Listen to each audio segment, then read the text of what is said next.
Bonjour Virginie. Bonjour Falco, merci d'être avec nous à nouveau aujourd'hui. Merci à vous d'écouter. Euh, je suis assez contente je suis contente de te retrouver aujourd'hui. Il y a beaucoup de questions qui sont posées par les personnes qui nous écoutent et qui sont très intéressantes. Euh, Là, je vais commencer par la première. Cette semaine, Aurore et moi avons travaillé avec Alicia, qui est avec nous aujourd'hui, et durant l'une de ces séances, les grands félins se sont montrés à elle, où nous avons discuté avec un être de la race Urma, un grand lion blanc. Euh, il s'est présenté à Aurore l'a canalisé parce que il est proche d'Alicia, et donc c'est lui notre premier interlocuteur pendant cette séance. Et Alicia aimerait avoir plus d'informations sur ces êtres-là. Qui sont-ils et quel est son lien à elle avec ces êtres-là? Mais quel est aussi le lien de ces êtres Urma avec les humains en général? Hmm, hmm. Vous êtes prêts maintenant à plonger un peu plus dans votre histoire. C'est merveilleux. Parfait. Tout d'abord, je dois dire quelque chose. L'être n'était pas blanc, mais un lion qui pourrait être un lion de couleur normale pour vous les humains, avec D'accord. une sorte de rayure qui pourrait s'apparenter à du blanc, mais qui est plutôt proche de l'argent. Hmm. C'est très important à souligner puisque le blanc chez les Orma est synonyme de royauté. Ok. C'est moi qui me suis trompée, je pense, parce que j'ai déjà rencontré un ourma blanc et j'ai dû confondre. Ils sont rares, ils appartiennent à la royauté, et celui dont tu parles est effectivement de la royauté. Hmm. Est-ce que tu pourrais nous parler de celui qui s'est présenté à Alicia, Oui, ou de sa famille à lui? oui. La race que vous appelez féline ou les Urma, comme certains autres de votre peuple les nomment, est une race extrêmement ancienne et très très dense dans l'univers. Elle fait partie, avec les humanoïdes, des deux races les plus dispersées et les plus nombreuses dans la galaxie. Ce sont une race, comme je disais, très ancienne, qui a colonisé de nombreuses planètes, non pas par la force, mais par la démonstration d'affection. Ce sont une race extrêmement prisée puisqu'ils sont très grandiloquents. Mais c'est aussi une race qui ne plaît pas à toutes les races puisqu'ils sont très liés à l'affect, au sentimentalisme, à la musique et aux émotions. C'est pour cela qu'ils ont une particularité avec les humains, qu'ils les comprennent plus que ce que vous ne pouvez imaginer, malgré leur trait félin qui pourrait être assimilé à de la sauvagerie. C'est un peuple extrêmement sage. Le lien avec les humains est complexe. Ils sont venus sur la planète Terre de nombreuses fois afin d'apporter de la connaissance ou de la technologie, ou juste pour échanger, ou juste Hmm. pour être avec les humains qu'ils affectionnent particulièrement, un peu comme vous, lorsque vous avez des petits chats dans vos bras. Je sais que c'est peut-être un petit peu réducteur, mais c'est un peu cette énergie d'amour qu'ils émanent et qu'ils ont envers l'humanité.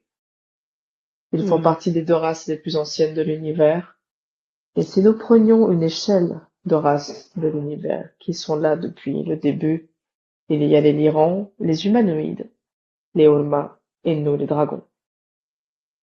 Hmm. D'accord, merci.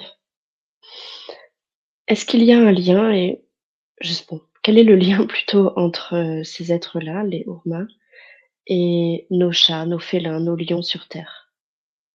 Excellente question. Ils sont une part de ce peuple, des petites fractales. Ce sont des êtres félins, avec une distanciation de la connaissance ou de la conscience. Ils sont liés à ce peuple et viennent de ce peuple, mais n'ont pas encore la capacité d'évolution, comme eux ont pu l'être. Mais sachez que il y a dans l'univers des petits primates humains qui servent de chatons à d'autres à d'autres êtres. Je ne dis pas cela pour vous faire peur, mais il est vrai que les humains ou d'autres êtres ont cette capacité d'être pris comme animal de compagnie, Hmm. parfois en bon, parfois en mauvais. Tout cela pour vous dire que la Terre est une librairie extrêmement ancienne, avec des centaines de milliards d'espèces vivant sur la même planète. Les Ulma, comme beaucoup d'autres espèces, ont déposé sur la planète Terre des espèces à eux, qui ont laissé évoluer avec le temps. Mmh. Si jamais le lion de votre terre évoluait comme les Orma, et se mettrait lui aussi à marcher sur deux pattes, à avoir son corps, excusez-moi, Aurore est très fatiguée aujourd'hui, Mmh. avoir son cortex cérébral qui s'applique et qui se détache pour en faire un être de plus en plus évolué. Toutes les créatures de l'univers ont commencé avec une forme un peu plus primaire, pour évoluer ensuite naturellement. Ce serait le cas pour vous félins sur Terre. Lorsque Mmh. vous faites des blagues en disant que les chats sont venus de l'espace, c'est vrai. Mmh. Ils ont été importés sur la Terre au moment où les Olma visitaient beaucoup les humains, juste avant l'Atlantide, et au moment de l'Atlantide, surtout en Égypte. C'était une Mmh. sorte de cadeau, des êtres capables d'aller dans l'astral et de protéger les humains la nuit.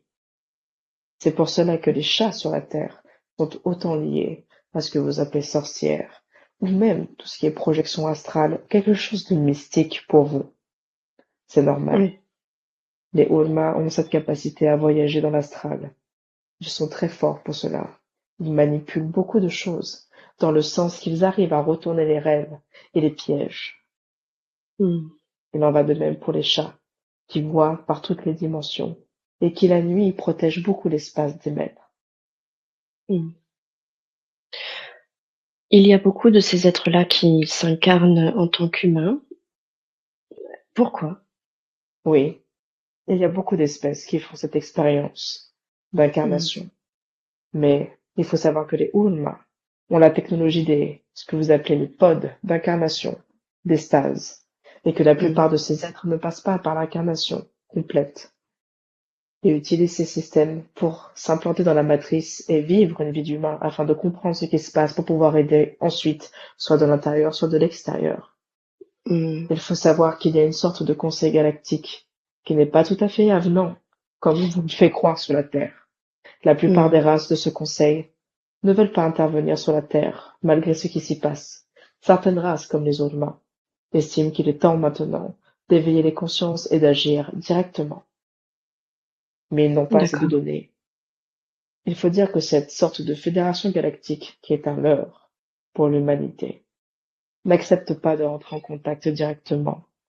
Et à chaque fois, ils refusent de donner telle ou telle idée, ou même certaines données, puisqu'ils disent que justement, il n'y a aucun moyen de savoir ce qui se passe. C'est pour cela qu'il y Mmh. a autant d'êtres qui plongent dans la matrice, pour récolter des données, ensuite les partager et leur dire, oui, c'est bien ce qui se passe. Oui, il y a abus. Oui, vous mentez. Les humains sont en péril. Les Mmh. humains font partie de ces êtres qui le disent délibérément. Ils sont Mmh. très guerriers, très loyaux. Ils n'aiment pas les Oui. faux semblants et sont, comment dire, un peu jugés par d'autres êtres, comme les humains d'ailleurs, explosifs et bien trop Mmh. sentimental pour une telle question. Puisqu'il faut Mmh. savoir que la Terre n'est pas juste la Terre 3D que vous voyez tous les jours. Il y a Mmh. tout un multivers sur la Terre de plusieurs dimensions qui s'enchevêtrent. Et une décision de 3D pourrait mettre en péril d'autres situations qui sont Mmh. différentes de celles que vous voyez. Je sais que cela peut être très complexe, mais pourtant c'est ce qui se passe. D'accord. Est-ce que tu saurais expliquer à Alicia comment ce lien qu'elle a avec les Ulma se manifeste dans sa vie actuelle? Je croyais que nous avions parlé de ça pendant sa séance privée. Mmh. Un peu, oui, c'est vrai. Je pense qu'elle aimerait mieux comprendre, puisque si j'ai bien compris, c'était la première fois pour elle qu'elle entendait parler ou qu'elle se souvenait en tout cas de ce lien avec ces êtres et je pense que du coup, elle cherche à mieux comprendre, se remémorer un peu plus loin. Hmm. Je ne pense pas qu'ici ce soit le temps, puisque Mmh. nous pourrions en parler des heures. Tout ce que je peux dire, Mmh. c'est que chaque lien, que ce soit affinité ou vie antérieure avec une race galactique, éveille en vous des souvenirs et des affinités propres sur la Terre. Ceux qui Mmh. sont liés aux Olma ont cette tendance à être liés, même s'ils ne le veulent pas, que ce soit dans la peur ou dans l'amour, au félin. Ils ont aussi une Mmh. capacité astrale un peu plus poussée que les autres. Et surtout, ils ont une équipe qui les protège. Car avoir des Ulma dans l'astral qui travaillent pour nous, c'est superbe. Un peu comme les dragons. Ils peuvent aller de Mmh. partout et voir ce qui se passe. Mmh. Est-ce que tous les êtres, félins sont des Ulma ou est-ce que Ulma, c'est vraiment une espèce ou une famille, si on peut dire, mais qu'il y a d'autres, types de félins de ce genre-là? J'utilise le nom Ulma puisque c'est le nom et le mot que vous utilisez sur la Terre pour décrire l'ensemble de l'espèce. Mmh. Mais comme humain, il y a des centaines d'humains différents, des Bien centaines de sûr. races, de tribus différentes. Il y Mmh. a plusieurs peuples sur plusieurs planètes. Il y a plus de lynx, certains endroits, plus de panthères, plus de lions. Il y a certaines planètes où ils se sont complètement mélangés, créant ainsi une palette de félins que vous ne connaissez même pas. Mmh. D'accord. Merci beaucoup pour cette réponse.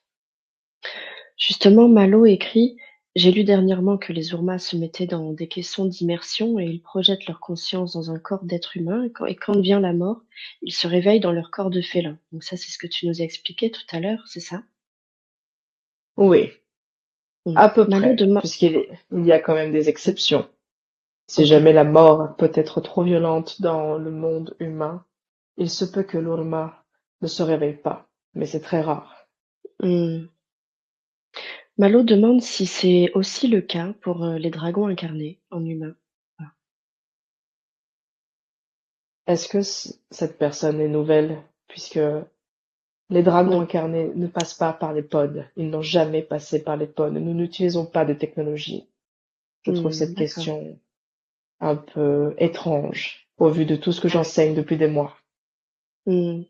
Oui, je comprends. Après, c'est vrai qu'on n'a pas vraiment abordé le sujet de la technologie et des dragons, donc c'est vrai que à la fois c'est du coup évident de pourquoi on l'a pas fait et je trouve que ça la question était légitime aussi. Merci en tout cas pour cette réponse.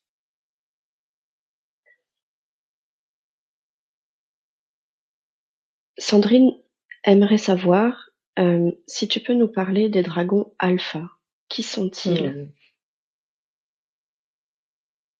Les dragons alpha, en reprenant vos façons de parler, sont une caste particulière des dragons. Ils sont des dragons qui ont réussi, tant bien que mal, à intégrer des corps qui n'ont pas vraiment changé.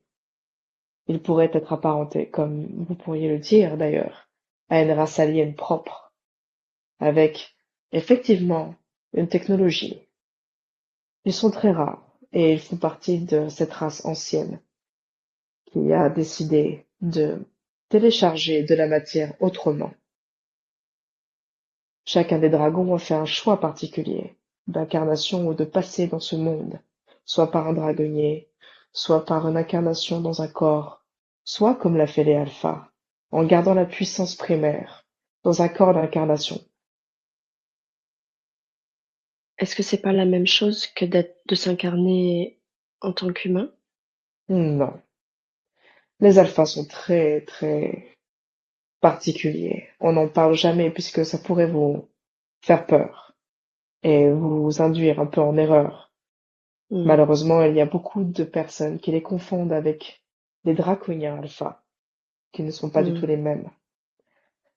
Les dragons alpha sont une famille de dragons aussi ancienne que moi, qui a décidé de s'incarner en tant que dragon, comme peuple galactique, Mmh.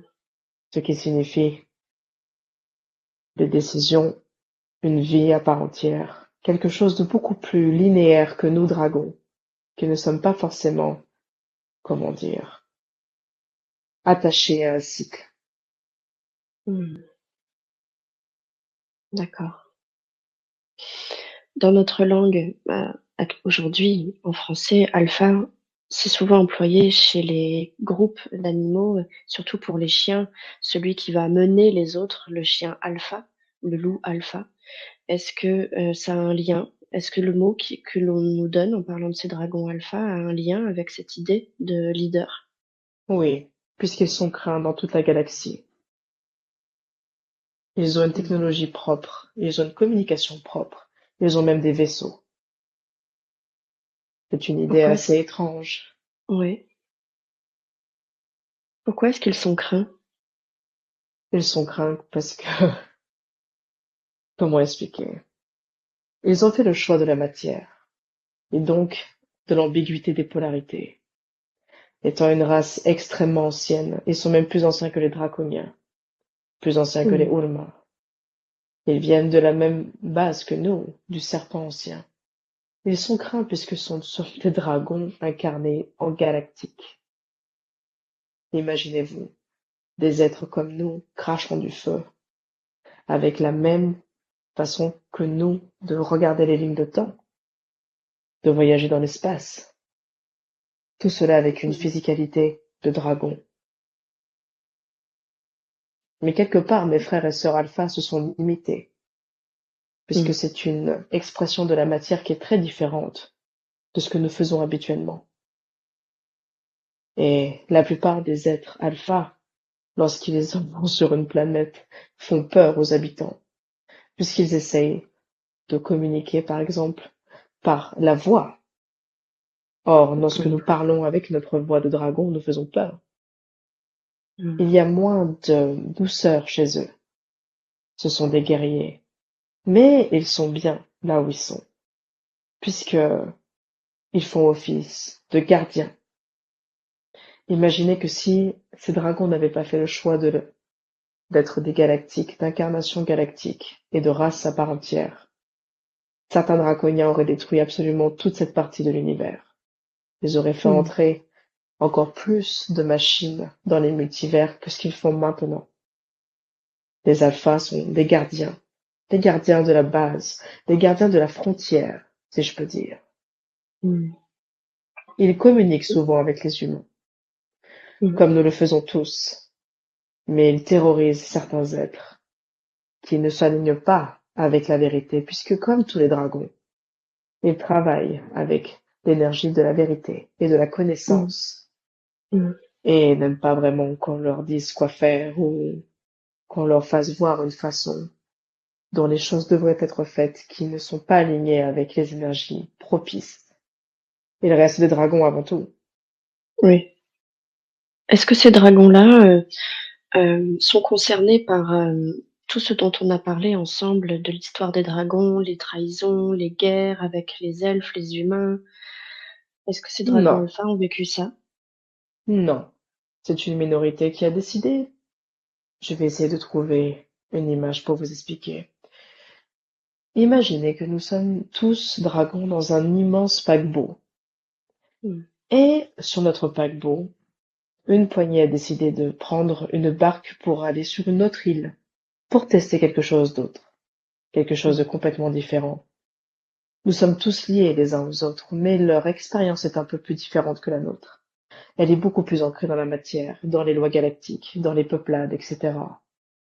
Mmh. Alors que nous, dragons, nous ne sommes pas vraiment pris au fait de la Terre ou d'autres planètes de l'espace-temps, à part ceux qui suivent leur dragonnier, bien sûr. Mais ce n'est que Mmh. temporaire. Ces Mmh. dragons, eux, sont dans une physicalité qui deviendra un cycle et qui s'arrêtera avec la fin de l'univers. Mmh. D'accord, OK, merci beaucoup. Tu l'as sûrement déjà dit, mais beaucoup d'infos, alors je suis pas sûre d'avoir, retenu.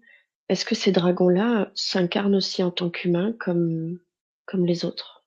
Hmm, extrêmement rare, extrêmement Mmh. rare, puisqu'ils n'ont pas la même, comment dire, le même lien avec Mmh. l'humanité. D'accord.